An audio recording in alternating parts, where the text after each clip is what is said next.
नमस्ते, ओम शांति। आप सब श्रोताओं को आपका स्वागत है आपके YouTube चैनल पर। और आज के 265वें दिन की ईश्वर वरदान में परमपिता परमात्मा हमें कहते क्या हैं, इसको आज हम देखेंगे विस्तार में। तो परमपिता परमात्मा दो मुख्य चीज़ों के बारे में बात करते हैं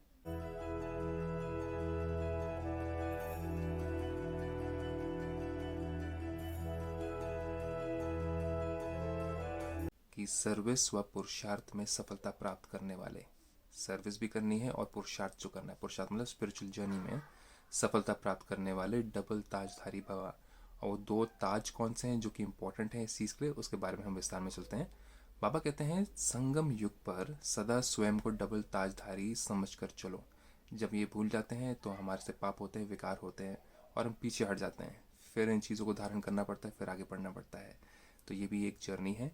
तो परमात्मा कहते हैं इस जर्नी पे क्या क्या करना है। एक लाइट अर्थात प्योरिटी का ताज, मतलब कि प्योरिटी का ताज, कंप्लीट प्योरिटी, जिसमें कि ब्रह्मचर्य के साथ साथ और के बारे में अच्छा सोचना, पवित्र बोलना और औरों के अंदर पवित्रता देखना, अच्छे गुण देखना, इसको कहते हैं प्योरिटी का ताज। और दूसरा जिम्मेवारियों का ताज। जिम्मेवारी तो परमपिता परमात्मा ने हमें बताई हुई है कि ब्रह्मा कुमारी इसमें कहते हैं परमात्मा कि तुम्हें इस कलयुग को सत्युग में परिवर्तन करना है, अकेले नहीं, परमपिता परमात्मा के साथ में। जैसे कि बताया गया था महाभारत में भी, वहाँ पर भी दिखाते हैं कि जैसे कि भगवान के साथ में सब लोग, जो गलत चीज़ हो रही है उसके अगेंस्ट और जो सत्य चीज़ हो रही है उसके साथ में रहना। तो अगेंस्ट रहना मतलब क्या हो गया कि किसी के अगेंस्ट नहीं हो जाना, किसी की बुराइयां नहीं करना, लेकिन उस व्यक्ति को सही दिशा दिखाना। तो उसको कहते हैं बुराई के अगेंस्ट, और स्वयं भी बुराइयों के साथ नहीं जाना।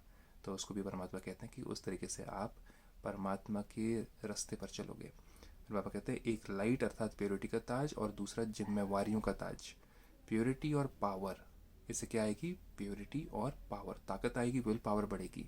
अगर प्योरिटी नहीं है, अगर हमारे अंदर बुरे ख्याल आते हैं, बुरी बातें करते हैं, बुरी चीज़ें देखते हैं, तो अंदर आत्मा के अंदर पावर घटती जाती है, आत्मा की शक्ति घटती जाती है, आत्मा के अंदर सत्यता घटती जाती है।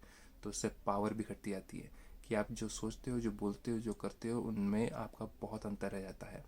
फिर पापा कहते हैं लाइट और माइट का फाउंडेशन धारण करने वालों में डबल फोर्स सदा कायम रहता है। तो लाइट का ताज और दूसरा कौन सा बताया, क्राउन धारण करना, क्या रिस्पॉन्सिबिलिटी सा क्राउन। तो परमात्मा चाहते हैं कि हम रिस्पॉन्सिबिलिटी लें, उनके साथ में मिल करके हम अपने आप को चेंज करें। वही सबसे पहली रिस्पॉन्सिबिलिटी, हमें देख करके और लोग चेंज करेंगे अपने आप को। फिर पापा कहते हैं ऐसी डबल फोर्स वाली आत्माएं सदा शक्तिशाली रहती हैं, उन्हें सर्वस्व पुरुषार्थ में सदा सफलता प्राप्त होती है ऑटोमेटिकली। और जिस दिन प्योरिटी नहीं है और जिस दिन आपके अंदर बिल्कुल भी पावर नहीं है, तो उस दिन सेवा भी सफल नहीं होती है, ताकत नहीं होती है, सत्यता नहीं होती है, और वो झलकते नहीं है आपके चेहरे से, आपकी आंखों से। तो आज परमपिता परमात्मा हमें सावधानी देते हैं कि हमें किस तरीके से सेवा करनी है और किस तरीके से पुरुषार्थ करना है। और इस सावधानी को हम अपने दिल में लगा करके, बुद्धि में नहीं, सिर्फ दिल से लगा करके आगे बढ़े, तब जाके हमें सफलता अवश्य मिलेगी अपने भी मार्ग में, और परमात्मा ने दिया हुआ जो कर्तव्य है सेवा का, उसमें भी। तो आज का ये अगर आपको वरदान अच्छा लगे, आपको लगे कि इस दिशा में चलना बहुत अच्छा है, जिससे कि शांति मिलती है और सुख मिलता है, तो आप भी ब्रह्म कुमारी ईश्वरीय विश्वविद्यालय में जा के सीख सकते हैं ये दिशा कौन सी है, डायरेक्शन कौन सा है, और कौन सा नया ज्ञान है जिसमें कि प्योरिटी की बात होती है और साथ ही साथ पावर भी मिलती है। तो आपका दिन शुभ हो और ओम शांति।